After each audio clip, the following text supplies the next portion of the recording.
Guys, it's Scarlett at Build Across, and today I'm going to show you how I paint this frog paint by line. First, I'm going to go in with the color Limeade, and I'm just base coating the entire frog. And again, you can see that these lines have been etched into the cutout, and I went in with a pencil just to kind of make them more visible on camera. Sometimes it's hard to see on camera, but don't worry, in person you can still see these lines very well even after you paint over them. Next, I'm going to go in with some black paint, and I'm going to begin to outline everything.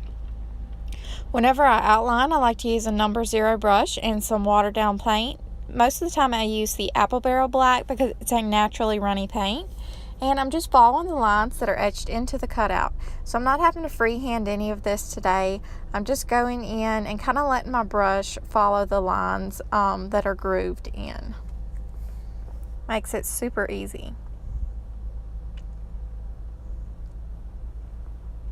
In this angle, you can kind of see the lines etched in. You can see like his neck and his smile and his eyes.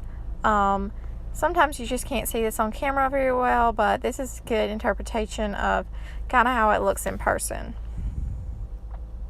I really love these lines, especially for smiles and eyes, because sometimes this is really hard to get precise to me. It's hard to know exactly where to put them. Sometimes I'll put them too close or too far apart, and it ends up just kind of looking funny, but that really helps me out when it's paint by line.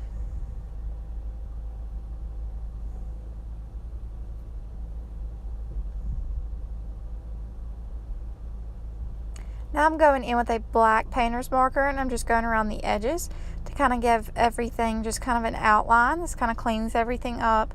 Of course, this step is optional. You don't have to do it, and it'll look fine without it. Now I'm going to go in with that cotton color I use by Dixie Belle and just kind of highlight around the frog. And after that, I'm complete. This is super easy and be fun to do with your kids. I hope you guys enjoy it and have a great day.